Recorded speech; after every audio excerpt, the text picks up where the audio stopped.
I was planning a trip with my in-laws and decided to call my son, Anthony, to see if he had any plans. "I'm going to practice," he said. "You all should go and have fun. Isn't this trip a bit unusual?" "Are you okay, Mom?" Anthony asked. "I'll manage. I'll bring you back a souvenir. Work hard at your practice," I replied. My son, Anson, has always loved running marathons, just like me. He even got a college scholarship for it. Even though his college is nearby, he lives in the dorms to save commuting time and only comes home during long holidays. I knew he couldn't join us on the trip, but I wanted to ask anyway. His answer was just what I expected.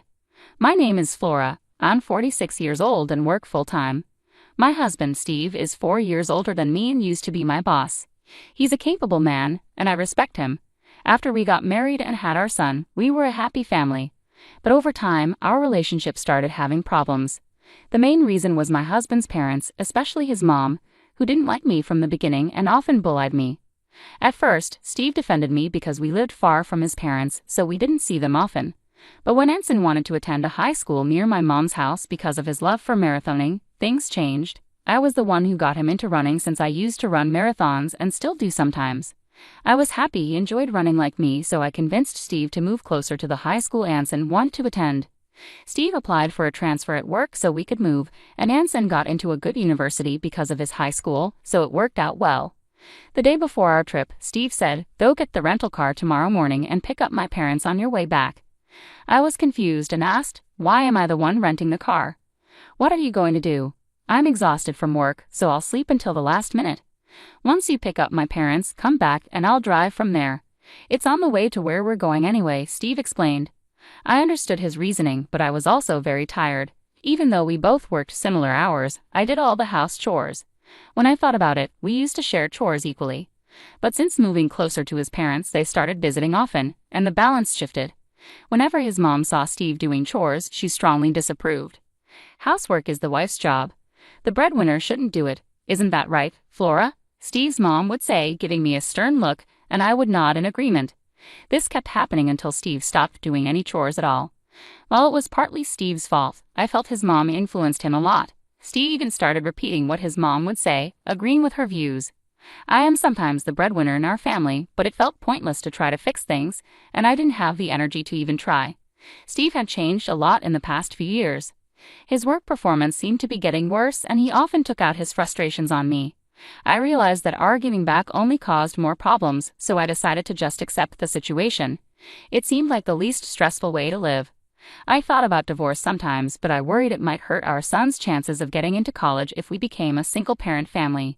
So I put that idea aside. Instead, I started thinking of my husband more like a pet than a person, which surprisingly made me feel less stressed.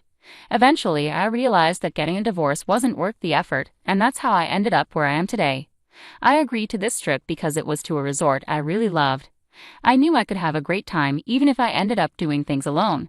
Honestly, I was ready to do separate activities from my in-laws and husband if necessary. Maybe they invited me mainly to drive, but since both my husband and father-in-law could drive, I figured it would be fine. I played along with the idea that our spoiled dog was being demanding again. My husband asked me to pick up the rental car, so I went to my in-laws' house. "Flora, you're late. Is this the car for today? You should have rented a bigger one," my mother-in-law said. "Well, it's better than your tiny car, at least," I replied. "The car we usually use is one I bought myself, even for commuting to work. I assumed I'd be its main user since I paid for it. We don't often travel out of town, so I thought a small car would be enough. Plus, I loved its interior design and color, so I bought it. My husband would use it without asking and show his parents around in it. My mother-in-law criticized the car's size and acted like I could only afford a small car. I suggested we use my father-in-law's car for the trip, but he didn't want others driving it and didn't want to do all the driving himself. So we rented a car, but I wasn't consulted about this. I found out that I'd have to pick up the rental car and drive it while they sat comfortably in the back seat. It made me want to tell them to arrange their own transportation. I was really tired. In the end, even though my husband said he'd help with the driving, he slept through the entire trip. My father-in-law refused to drive unless it was his car, leaving me to drive the whole way while my husband napped in the passenger seat. My father-in-law constantly criticized my driving, giving me suggestions too late or questioning my decisions at traffic lights. It was just added stress. My mother-in-law joined in, criticizing my driving too. I found it annoying to be critiqued by someone who couldn't drive herself, especially since my father-in-law had been in many accidents and should have given up his license. My mother-in-law insisted he was just unlucky and a good driver. I didn't want him to drive me around anyway. I didn't mind driving, but I wished he would stop interfering. When we arrived at the resort, my husband finally woke up, tired from a day in the car. We followed my in-law's suggestion to relax at the hotel instead of doing any activities outside. I enjoyed the chance to unwind, swimming in the pool and exploring the hotel grounds. It was a nice way to spend the day after a delicious dinner and a relaxing spa visit. I returned to our room to find my husband already asleep. I wasn't sure what my in-laws were doing next door, but they were probably asleep too. I went to bed, and when I woke up to the fresh morning air, my husband was still asleep. With some time before breakfast, I decided to take a walk. But when I returned, I found an unbelievable sight. My husband was gone, and his things were missing too. I frantically searched the room and tried to contact my in-laws next door, but there was no answer. At the front desk, I learned they had already eaten breakfast an hour earlier than I was told. It seemed they had left me behind. I also had to pay for the hotel checkout by myself. Was my mother-in-law's offer to pay for our stay just a trick? With no other choice, I paid for both rooms and left the hotel, only to find there was no car waiting for me. While I was thinking about what to do next, my phone rang. It was my mother-in-law. Where are you now?" I asked, confused about the situation. My mother-in-law chuckled in response, "Just enjoying some quality family time since we're on vacation." "I see, but why didn't you all just leave together from the beginning instead of leaving me behind?" I couldn't help but ask. "Wow, Flora, you did express interest in joining us, didn't you?" "That's why we decided to bring you along," she replied casually. I remembered mentioning that I wanted to visit this resort while watching TV with my husband. Was that what he remembered? Normally, it would be sweet if he remembered my casual comments, but this time it felt like he used it to annoy me. Besides, I was the one who did most of the driving to get here. Why should I be reminded that I was brought here by my mother-in-law, who neither drove nor contributed any money? Beyond anger, all I could do was sigh. "Fine then, let's go sightseeing as a family and head home afterward," I suggested. "You can do some sightseeing too, Flora, and then come back. We're not sure how you'll get back, but you're good at marathons, aren't you? Just run back," my mother-in-law taunted, her laughter making me more frustrated. "If Steve is driving, put me on speakerphone so he can hear me," I demanded, my anger boiling over. As soon as I made the request, it seemed my mother-in-law transferred the call, and my husband's voice came on the line. "Good morning, you were eager to come here, weren't you? Take it easy today, but remember we have laundry from the trip to tackle. Make sure it's washed by tomorrow morning," he said cheerfully. But any warmth I once felt for him had disappeared. "Do your own laundry," I replied sharply. "Hey, that's not a nice way to speak. As the breadwinner, I'm advising you to relax today. You should be thanking me," he replied. "Oh, the breadwinner? Don't worry, this will be the last time we see each other since you've mostly just seen me when you're asleep," I said, making it clear that I was serious. "What do you mean?" he asked, clearly puzzled. "We need to head back home today. There's laundry and house cleaning waiting for us," my husband declared. "Yeah, that's exactly why I'm not going back," I responded firmly. "What do you mean?" His voice quivered with uncertainty. "I'm filing for divorce. Remember 6 months ago when you told me you met your soulmate, your childhood friend, and you were planning to marry her? The one who moved back to your hometown after her divorce?" I reminded him, feeling the surge of emotion. About 6 months ago, I sensed something was wrong and confronted my husband. He confessed he had reconnected with his childhood friend and believed she was his true love. He wanted to divorce me and marry her to support her and her child as a single mother. He even gave me pre-filled divorce papers, but I couldn't bring myself to end our marriage. We didn't speak for days until he realized he needed my help with household chores. Eventually, he asked me to forget what he said, but I couldn't, so I started gathering evidence of his cheating. I wondered if Steve had planned this trip to try to win me over. This conversation happened about 3 months ago, shortly after I quit my job. As I shared my thoughts, I could hear the surprise in my in-laws' voices on the other end of the speakerphone. It seemed this was the first time they were hearing about their son's resignation.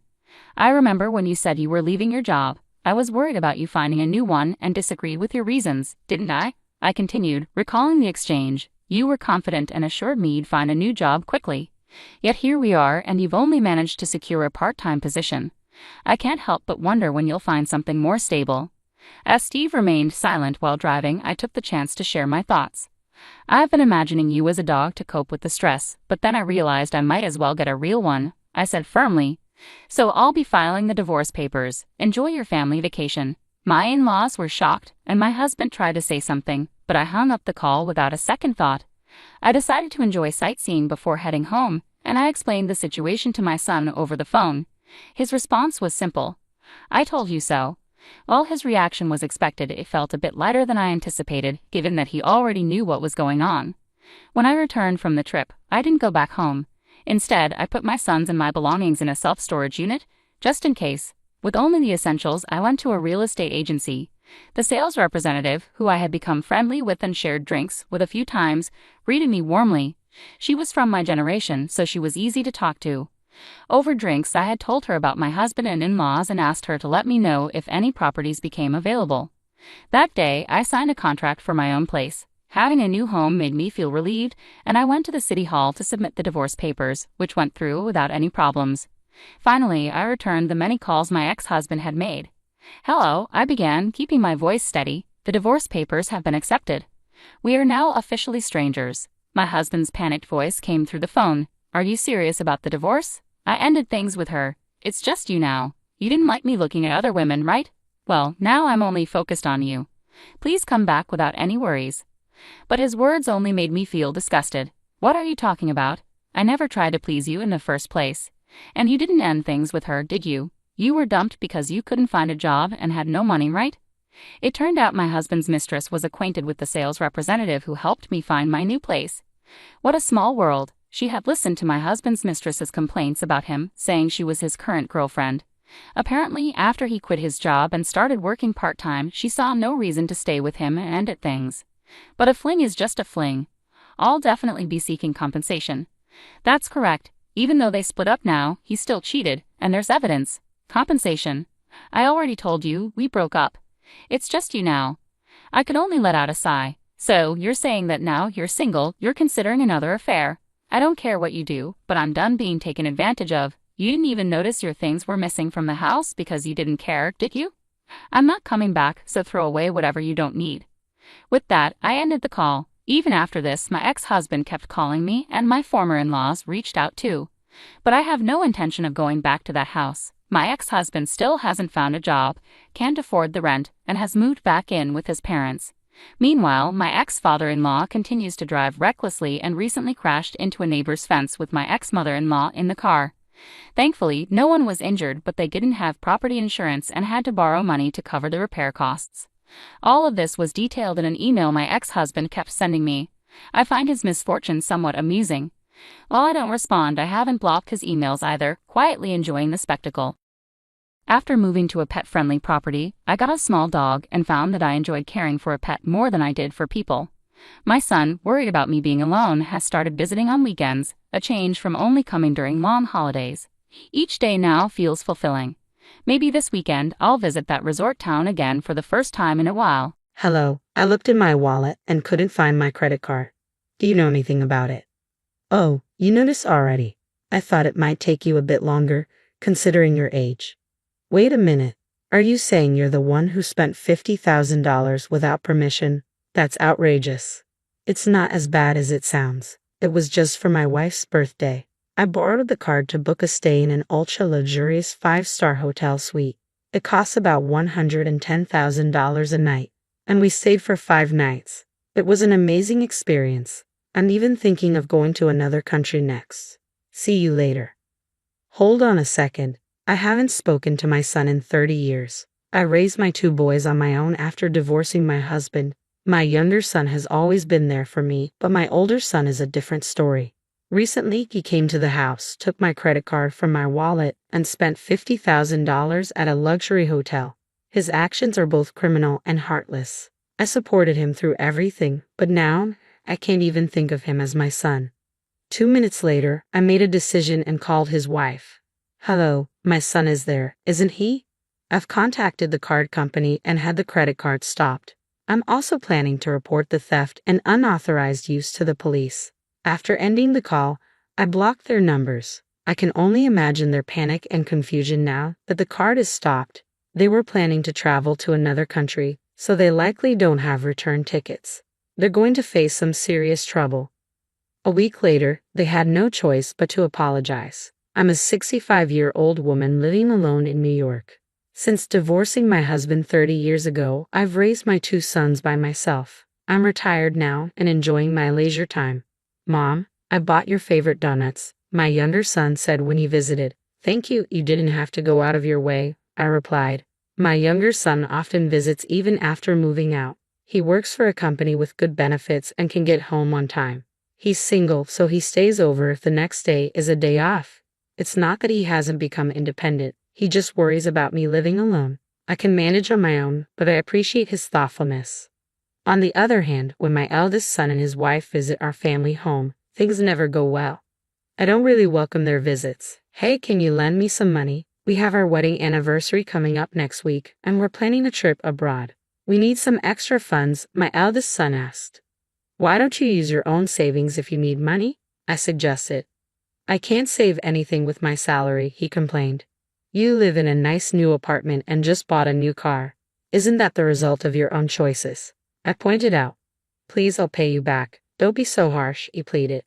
Ever since my eldest son started living on his own after graduating from high school, he's often borrowed money from me. After he got married, the amounts he asked for only increased, and I can't recall a single time when he actually repaid any of it. I don't want to lend money to someone who doesn't keep their promises, even if they're family. Shouldn't people honor their commitments? I didn't raise him to disregard such basic values, but he's grown into someone who relies too heavily on his parents' wallet. Fortunately, I received a substantial amount from my retirement fund and have been investing wisely, so I'm not struggling financially. However, I want to avoid unnecessary spending as I consider my future. Yet, as a mother, I find it hard to say no when my son is truly in need. I think I should be stricter, but every time he asks, I end up giving in. Then one day, my eldest son and his wife showed up unexpectedly. We need to talk, he said, his tone serious. I got into a car accident, and we need a substantial amount of money. We don't have much savings, but we've been told we'll be sued if we don't pay. A car accident? I was shocked. I've been working hard to repay a large debt to you, and I guess I was too tired, he explained. Hearing about the accident, I felt a mix of surprise and relief that they were both safe. Maybe my demands for repayment had stressed them out. While I wasn't directly to blame, I couldn't help but feel somewhat responsible. Up until now, they had asked for money for their own needs, but this situation was different. This was an emergency, and there seemed to be no other option. Okay, I'll prepare the money. How much do you need? I asked. $30,000, he replied. What? I was shocked at the enormous amount. $30,000? That seems like a rip-off, I thought, but I knew that damages and compensation could add up quickly. I didn't notice a single injury on my eldest son or his wife. It didn't seem like the accident was that serious. Perhaps the other party involved held a special position, but still, paying such a large sum didn't make sense.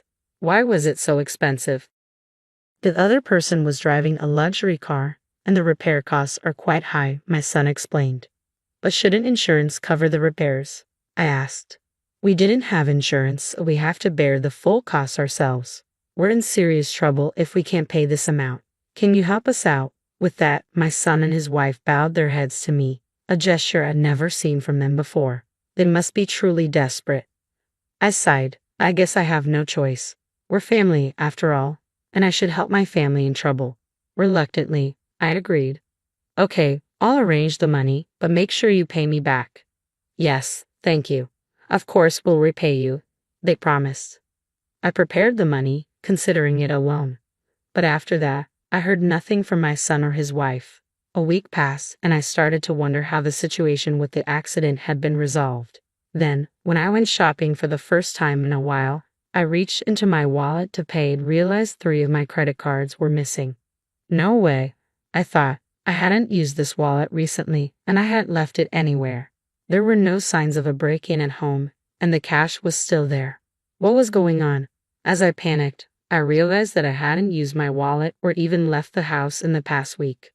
When I hurriedly contacted the credit card company, I was shocked to learn that $50,000 had recently been spent. What's going on? I thought. The only visitors I'd had were my eldest son and his wife. Could they be involved? Feeling uneasy, I immediately called my eldest son. Hello, can you talk right now? I asked. Yeah, sure, Mom, but it's rare to get a call from you, he replied, sounding unusually cheerful. His tone made me wonder if he had been drinking, even though he should have been preoccupied with the accident. The thought that he might be drinking this early infuriated me. What was he thinking? "Are you drinking by any chance?" I asked, my irritation growing. "No, it's not like that. What are you talking about?" he responded, sounding defensive.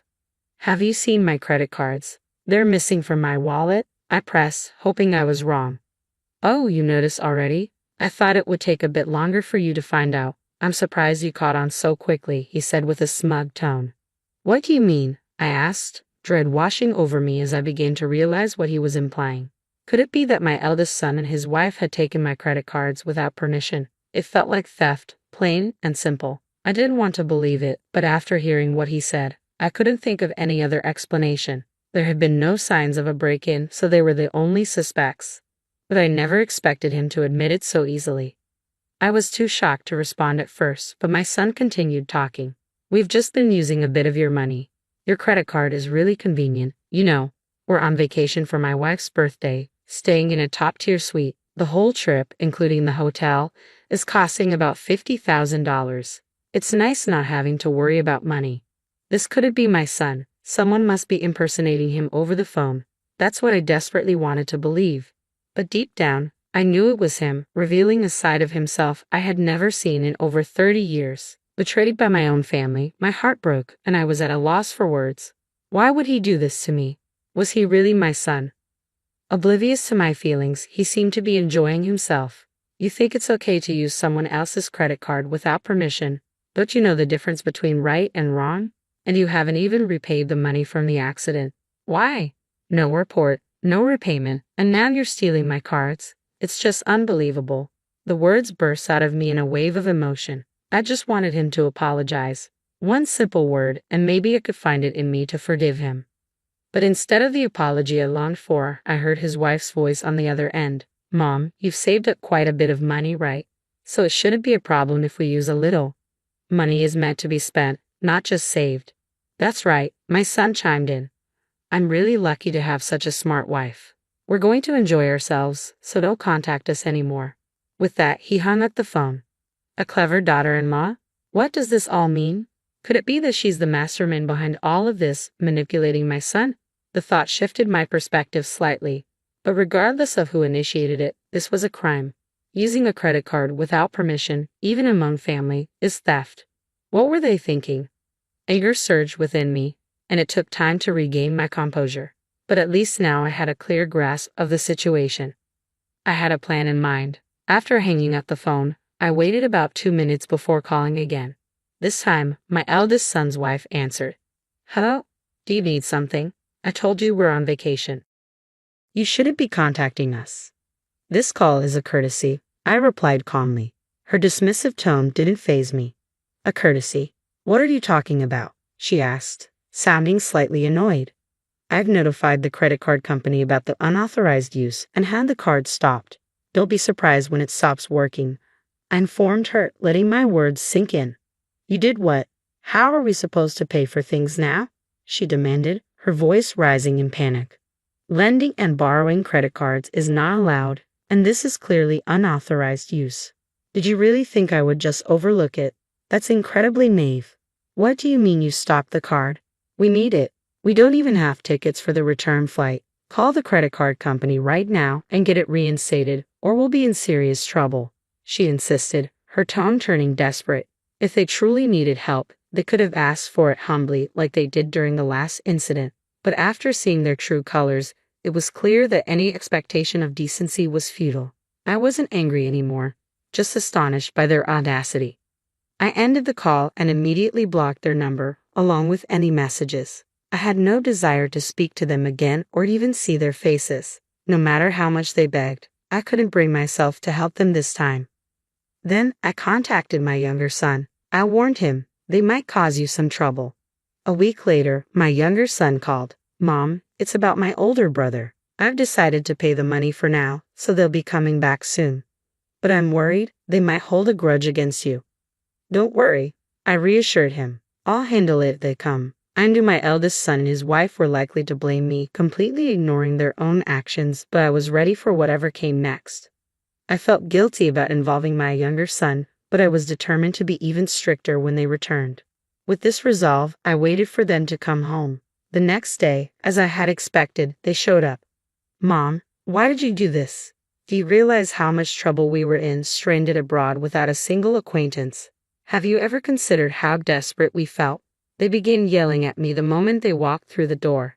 How foolish, I thought. It became clear to me once again that only fools try to win arguments by raising their voices. If they had just explained their situation logically, maybe I could have understood. But they showed no intention of apologizing.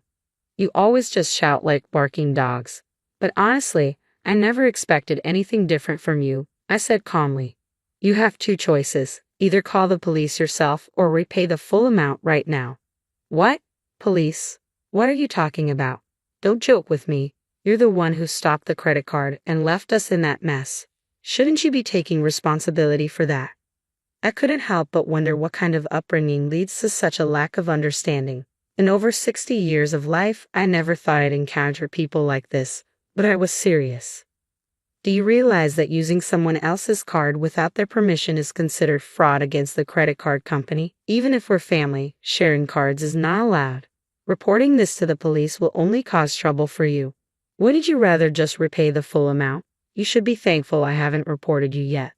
"But we don't have the money right now, you know that," they protested. "Oh, and about that story you told me about the traffic accident. I already know it was a lie. I want that money back too." Their reaction was priceless, eyes wide and mouths agape in shock. I couldn't help but laugh inwardly. If they thought I was clueless, they were sorely mistaken. "Why are you bringing up the traffic accident now?" they stammered, clearly taken aback. "Because after what you did with the credit card, it's time you stopped underestimating me," I replied, unwavering. I immediately spoke with my second son. He mentioned how your lifestyle had recently improved and also confirmed that there hadn't been any accidents.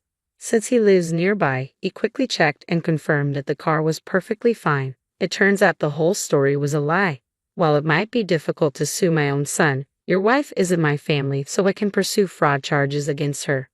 Upon hearing this, my eldest son's wife became visibly agitated, avoiding eye contact as if she finally realized the gravity of her actions. But it was too late.